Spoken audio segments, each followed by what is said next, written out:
Hello जी दोस्तों, स्वागत है आपका मेरे यूट्यूब चैनल पर। तो दोस्तों, आज हम जो पढ़ेंगे फ्रेंच जर्मन एनमिटी के बारे में पढ़ेंगे। ये बहुत महत्वपूर्ण टॉपिक है। इसका कहने का मतलब यहाँ पर ये है कि फ्रांस और जर्मनी की दुश्मनी, इसने यूरोप का जो इतिहास है उसमें बहुत महत्वपूर्ण फ्रांस जर्मनी का जो संबंध है वो रहा है। अब इसकी शुरुआत हम कैसे मानते हैं कि शुरुआत में जो इन क्षेत्रों में फ्रांस को किस नाम से जाना जाता था? प्राचीन काल में गाउल। इस क्षेत्र में गाउल नाम से जाना जाता था। कब के समय में? रोमन साम्राज्य के समय में। तो रोम का आक्रमण हुआ था इस क्षेत्र में और रोम ने इसको अपने में मिला दिया था। लेकिन ये जो जर्मनी वाला क्षेत्र है, यहाँ पर रोम अपने शासन कायम नहीं कर पाया। क्यों नहीं कर पाया? क्योंकि ये क्षेत्र में जंगल काफ़ी थे और माउंटेन वगैरह काफ़ी थे इधर की तरफ पड़ते, तो नदी भी थी, तो आसान काम नहीं था इस क्षेत्र में कब्जा करना। इसके अलावा जर्मनिक टाइप के लोग भी काफ़ी खोखला टाइप के लोग होते थे, उनको हराना भी इतना आसान नहीं था। तो प्राचीन समय में इस तरह से सिचुएशन आ गई थी कि यहाँ तो रोमन साम्राज्य का आक्रमण हो गया करके इसे अपने में मिला दिया था उन्होंने, लेकिन इस क्षेत्र को नहीं मिला पाए थे वो, जर्मनी वाले क्षेत्र को। अब ये तो प्राचीन समय की बात हो गई है। अब थोड़े आगे देखते हम कि मिडिल एज की में क्या था कि जो फ्रांस वाला क्षेत्र है, इसने एक सेंट्रलाइज देश बन गया है। ये एक सेंट्रलाइज देश कहने का मतलब ये है कि यहाँ का जो राजा था वो काफ़ी पावरफुल था और जो नोबल लोग में उसका काफ़ी दबदबा बना रहता था। वो नोबल लोगों को हटा सकता था या कुछ भी करा सकता था। सेंट्रलाइज देश था ये फ्रांस मिडिल एज में। जबकि जर्मनी वाला जो क्षेत्र है, ये होली रोमन एम्पायर इसको नाम दिया गया था मिडिल एज में, और ये डिसेंट्रलाइज था। ये 300 भागों में बटा हुआ था ये होली रोमन एम्पायर। और इसके जो प्रिंसेस होते थे, छोटे छोटे प्रिंसेस, वो सब ऑटोनोमस होते थे, अपने क्षेत्र में कुछ भी कर सकते थे, उनको रोकने वाला कोई नहीं था। ये हिसाब था मिडिल एज में। अब आगे हम मॉडर्न एज में देखते हैं।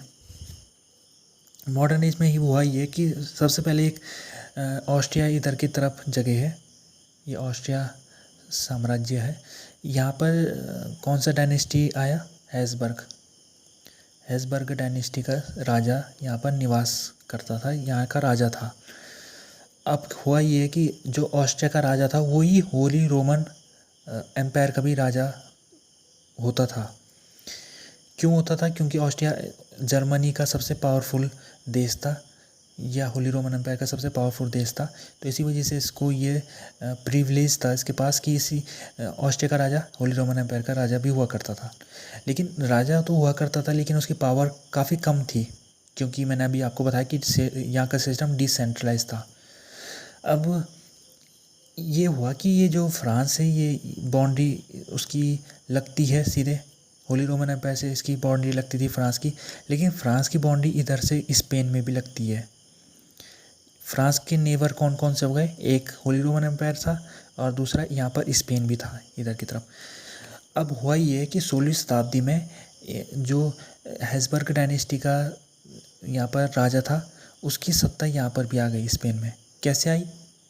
क्योंकि उसने विवाह संबंध बनाया था, और विवाह संबंध बनाने से उसका पास स्पेन वाली जगह उसके पास आ गई। क्योंकि यहाँ का जो राजा था उसकी संतान नहीं हुई, पुरुष संतान नहीं हुई, महिला संतान थी। अब महिला का विवाह इसके साथ हो रखा था, इधर वाले के साथ। तो जब जो राजा था वो मर गया बिना पुरुष संतान के, तो ये आकर राजा के पास ये प्रॉपर्टी स्पेन की आ गई। तो अब क्या हुआ कि यहाँ ऑस्ट्रिया में भी हैसबर्ग डायनेस्टी का राजा था, और यहाँ पर जो स्पेन है वहाँ पर भी हैसबर्ग डायनेस्टी का राजा था। इसका प्रभाव क्या पड़ा? इसका प्रभाव ये पड़ा कि फ्रांस को अब डर लगने लग गया, क्योंकि उसके इधर भी हैसबर्ग और इधर भी हैसबर्ग। तो उसको खतरा ये था कि कहीं दोनों तरफ से अटैक ना हो जाए उसके ऊपर। तो यहीं से ही हम जर्मन फ्रांच एनमिटी की शुरुआत मानते हैं। और ये टेंशन टाइप की शुरू हो गई थी, और टेंशन का कुछ लड़ाइयों का जिक्र यहाँ पर क्या है, जैसे इटालियन वार हुए थे और वार ऑफ स्पेनिश सक्सेशन हुए थे। इसके तहत दोनों में दबदबा की कोशिश बनी रही कि किस तरह से फ्रांस को हमेशा ये चिंता रहती थी कहीं उसको ऊपर अटैक करके उसको राजा का वहाँ पर सत्ता ख़त्म ना कर दी जाए और दूसरे राजा को यहाँ पर बिठाने दिया जाए।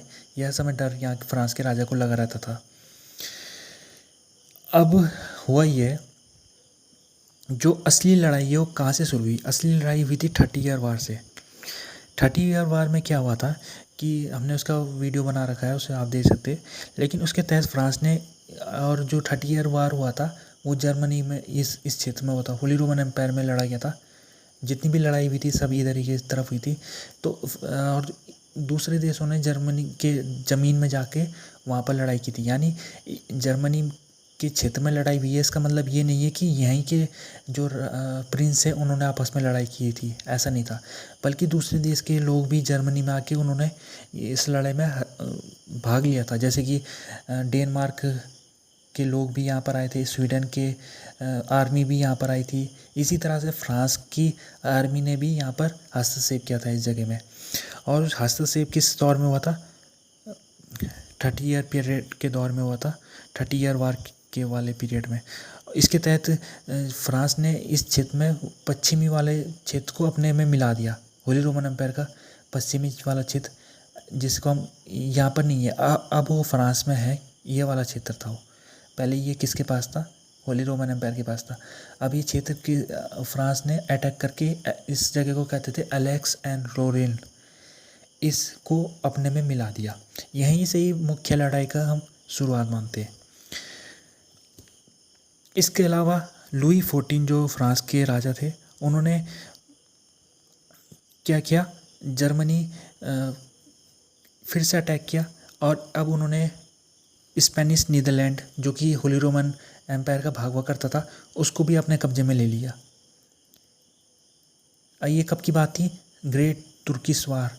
ये उस समय की बात थी जब होली रोमन एम्पायर की सेना तुर्की के खिलाफ लड़ाई लड़ रही थी। तो फ्रांस के राजा ने इसका फ़ायदा उठा के, क्योंकि ये सीमा में कोई सेना होली रोमन एम्पायर की थी नहीं, तो उन्होंने फ़ायदा उठा के यहाँ पर अटैक करके फटाफट इसको भी अपने में मिला दिया। तो यहाँ पर हम देख सकते हैं कि किस तरह से फ्रांस, क्योंकि मजबूत देश था, सेंट्रलाइज देश था, तो उसने सेंट्रलाइज का फ़ायदा उठा के काफ़ी हिस्सों में कब्जा करने लग गया था होली रोमन एम्पायर के। तो अब हुआ ऐसा कि शुरुआत में तो लड़ाई किसकी थी? क्योंकि जर्मनी का जो सिस्टम था, हमें पता है कि डिसेंट्रलाइज था, वहाँ बहुत सारे राजा थे। तो आखिरकार फ्रांस की लड़ाई किस राजा के साथ थी? उसकी जो लड़ाई थी शुरुआत में, वो थी ऑस्ट्रिया के साथ। फ्रांस ऑस्ट्रिया राइवलरी क्यों थी? हमने पढ़ लिया था, हैब्सबर्ग डायनेस्टी का था राजा, स्पेन में भी हैब्सबर्ग का आ गया था, तो इस वजह से फ्रांस को डर लगा रहता था। तो राइवलरी फ्रांस और ऑस्ट्रिया की थी। लेकिन भाई ये कि 7 ईयर वार के बाद ये सिस्टम चेंज हो गया। 7 ईयर, अभी मैंने उसका वीडियो बना रखा है, उसे आप देख सकते हो किस तरह से हुआ था। अब क्या हुआ, ये दोनों दोस्त बन गए, दुश्मन से दोस्त बन गए, अब ये अलायंस हो गए। अब जो फ्रांस की दुश्मनी जर्मन स्टेट में किस से हो गई? प्रशिया के साथ, प्रशिया। अब France Germany, France Prussia rivalry. अब राइवलरी 7 ईयर वार के बाद इन दोनों के बीच से होने लग गई थी। अब ऑस्ट्रिया हट गया था, अब फ्रांस प्रशिया की राइवलरी 7 ईयर वार से शुरू हो गई थी। अब जैसे कि नेपोलियन ने अटैक किया था, हमने पढ़ लिया था कि नेपोलियन ने 1806 में पर्शिया के ऊपर अटैक करके उससे बैटल ऑफ जीना जिसे कहते हैं, उसमें उसको पर्शिया को हरा दिया था नेपोलियन ने। तो इसका असर ये हुआ था कि पर्शिया का जो जितना भी क्षेत्रफल था सब में नेपोलियन का कब्जा हो गया था इस लड़ाई के बाद। बस थोड़ा ये वाला क्षेत्र बच गया था, बाकी क्षेत्र में नेपोलियन ने कब्जा कर लिया था। अब इस लड़ाई का पर्शिया के ऊपर बहुत ज़्यादा प्रभाव पड़ा और उसको लगा कि अगर उसको पर्शिया को अपना अस्तित्व बचाना है तो उसको रिफॉर्म करने पड़ेंगे। और यहीं से जर्मन नेशनलिज्म की शुरुआत भी हमको देखने को मिलती है, क्योंकि फ्रांस एक विदेशी शक्ति था, जर्मनी से उसका कोई वैसा संबंध नहीं था, लैंग्वेज के आधार में दोनों अलग अलग थे। तो जर्मनी के ऊपर कोई दूसरा देश शासन करेगा तो नेशनलिज्म की भावना जाहिर सी बात है लोगों में आने शुरू होगी। तो नेशनलिज्म की भावना, जर्मन नेशनलिज्म की शुरुआत भी नेपोलियन के समय से हमें देखने को मिलती है। जब नेपोलियन ने अटैक किया तो लोगों को लगा कि उनको एक जर्मन नेशन ऐसा बनाना चाहिए जो कि मजबूत हो, सेंट्रलाइज हो और फ्रांस का मुकाबला कर सके। तो कहने का मतलब यहाँ पर ये है कि पर्सिया में रिफॉर्म शुरू होने लगे थे जब उसको हार का सामना करना पड़ा। तो और आखिरी अभी हम देखते हैं जो राइवलरी का एक नेपोलियन के बाद जो दूसरा में देखने को मिला वो 1870 में लड़ाई हुई थी प्रसिया और फ्रांस की। उसके तहत प्रसिया ने फ्रांस को हरा दिया था। उसको इस लड़ाई को अभी हम डिटेल से आगे कभी पढ़ेंगे। फिलहाल हमारा मुख्य टॉपिक ये फ्रांको पर्सियन वार नहीं है। बस हम यहाँ पर ये समझना है हमें कि 1870 में पर्सिया ने फ्रांस को हरा दिया था और ये बहुत महत्वपूर्ण लड़ाई हुई थी जिसके तहत क्या क्या चेंजेस आए थे। जिसके तहत जो पहले जो अभी हमने पढ़ा था कि फ्रांस ने 16वीं शताब्दी में ये क्षेत्रों में कब्जा कर लिया था, होली रोमन एम्पायर का जो पश्चिमी वाला भाग है। इस लड़ाई के बाद पर्सिया ने कुछ क्षेत्र, खासतौर में ये एलेक्सोरियन वाला, इसको वापस अपने में मिला दिया। जो पहले भी इन्हीं का था ये, लेकिन हमने देखा था किस तरह से फ्रांस के पास चले गया था ये क्षेत्र। ये अब इस लड़ाई के बाद फिर से वापस इसको पर्सिया ने ले लिया। और दूसरा चेंजेस क्या हुए, हाँ ये महत्वपूर्ण बात है। अब जो दुश्मनी वो बहुत ज़्यादा गहरी हो गई थी। फ्रांस पर्सिया राइवलरी जो है उसने तो अब बिल्कुल जोर पकड़ लिया, क्योंकि फ्रांस अब कभी भूलने वाला नहीं था इस लड़ाई से। उसको बहुत ही यहाँ पर हुआ ये कि जो जर्मन का राजा बना था वो कहाँ बना था, उसकी ताजपोशी कहाँ हुई थी, फ्रांस में हुई थी उसकी ताजपोशी। लोगों को, फ्रांस के लोगों को चिढ़ाने के लिए ये कदम उठाया गया था कि ताजपोशी उन्होंने, जो जर्मनी के राजा ने फ्रांस के कैपिटल में ही अपनी करी थी। बिल्कुल, बल्कि वहाँ मिलिट्री परेड भी कराई गई थी ताकि पता लगे सके फ्रांस के लोगों को कि जर्मनी अब अस्तित्व में आ चुका है और अब वो फ्रांस से किसी भी मायने में कमज़ोर नहीं है बल्कि मजबूत जी है। तो ये चीज़ से अब इनके जो राइवलरी है उसने, दुश्मनी तो जो थी इस लड़ाई के बाद उसने बहुत तेज़ी पकड़ी। अब वर्ल्ड वार को देखते हैं, वर्ल्ड वार के समय क्या चेंजेस हो रहे थे। वर्ल्ड वार हमें पता है, फर्स्ट वर्ल्ड वार में क्या हुआ था कि जर्मनी ने अटैक कर दिया था फ्रांस के ऊपर, लेकिन उसे आखिर में हार का सामना करना पड़ा। तो क्या हो गया कि फ्रांस ने ये जो क्षेत्र है एलेक्सोरेन, जिसको जर्मनी ने या पर्सिया जो भी कहे 1870 में अपने में मिला दिया था, फिर से ये क्षेत्र किसको दे दिया गया, एलेक्सोरेन फ्रांस को दे दिया गया, यानी फिर से फ्रांस के पास आ गया है। इसके अलावा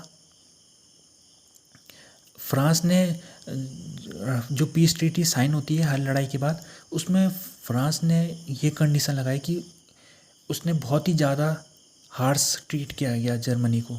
जर्मनी के साथ बहुत हार्श ट्रीटमेंट किया गया था। ट्रीटी ऑफ वर्सलीज जिसको कहते हैं, उसमें जर्मनी, कहने का मतलब ये है कि जर्मनी के ऊपर एक तो बहुत ज़्यादा आर्थिक पाबंदी लगाई गई, जैसे कि लड़ाई में जितना भी नुकसान हुआ उसकी भरपाई कौन करेगा, जर्मनी करेगा।